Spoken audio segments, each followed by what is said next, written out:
everybody. So I'm here at Client HQ up in the gym, just bringing you a little video for a DIY, something you can make at home, just to keep you training and keeping some stuff nice and simple. So all I've got here is one of these, all right? You might have seen some photos or videos of this kind of contraption going around the internet. It's just a wrist roller, or wrist burner, or a grip strength trainer, whatever, many names for the same thing. It's literally just a stick with a string and some way of attaching a weight to the end, okay?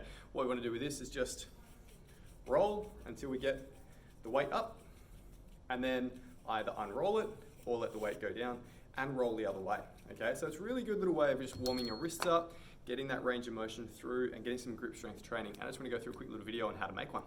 Okay, so it doesn't really have to be very fancy, guys. All this is a bit of dowel with a hole in it and a bit of string. Cool, it's actually accessory cord, so it's nice and strong. And then on the other end, we've just got a weight. Now all I've done here is just taken a pen and put it through a loop in that cord, and that's gonna hold my weight there. Now obviously, if you're gonna start using heavier weights, you want some heavier string, just to make sure that's gonna hold. But our pen here as well, if we're gonna use something heavy, we want something that's not gonna snap, okay? Because we don't want this dropping on our toes. So if I go through, I'm just gonna show you just some way you can make this at home. So I'm gonna make mine out of this roll of cardboard here. It's not just your standard toilet roll, it's a pretty sturdy bit of cardboard here. It's probably about 40 mil across as well. I've still done it to make sure it's nice and strong. It's not gonna break while I'm doing my exercises. It's not gonna break my toes when it drops the weight. So make sure if you're gonna use something that's not, strong dowel or something like that, it is strong enough. I've gone for something a bit wider, so you can see that this is a slightly different style of grip here, just so that it's a slightly different grip that I can train with. It's a more open hand, open grip that I'm going to get a bit more movement, different movement out of my wrists, okay? But that's what I'm going to go with. If you want to do it with a dowel, whatever you got. The other one that I use, this dowel, is quite small, so it's a much tighter grip, okay? So between these two, I'm going to get some good training out of that. So I'm just going to whack a couple of holes in it, and then we're going to thread some string through. So I'm lucky enough to have a drill at my disposal. I've just chucked a hole in the top here and threaded this cord through. Again, this is 6 mil accessory cord. It's nice and strong. That's what I'm using for here. And I've just threaded it all the way through and poked it out the end where I'm going to tie a knot in it. So just a basic stop knot, not just a single overhand, because we do not want it to come undone.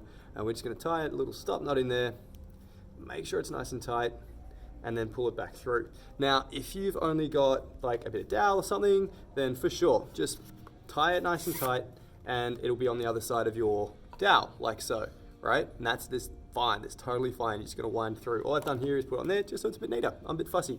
So then all we're gonna do is we can start winding through. We've got a weight on there, we can start winding through. For our knot at the end, I've just tied a nice little slip knot or an adjustable knot so that I can change what I've got hanging on the end here, right?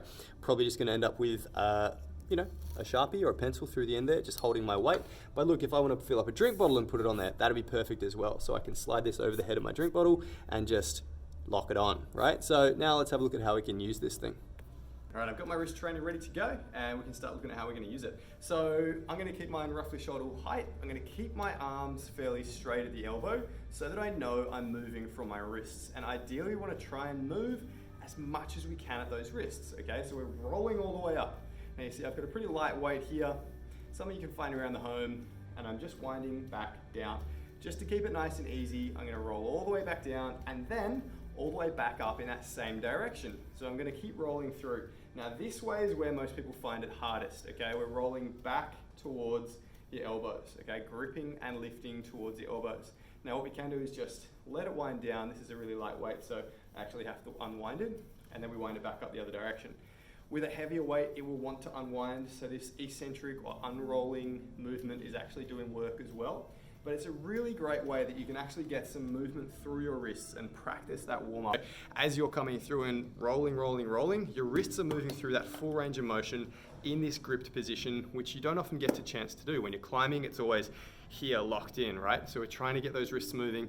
Great warm up before you jump on your hangboard or before you do any other training and things like that. Or just something you can do while you're watching TV. You can do it sitting down or just around the home. So have a play with it. If you make one, chuck a photo in the comments, let us see it. And if you have any other suggestions on things you can do with it, let us know.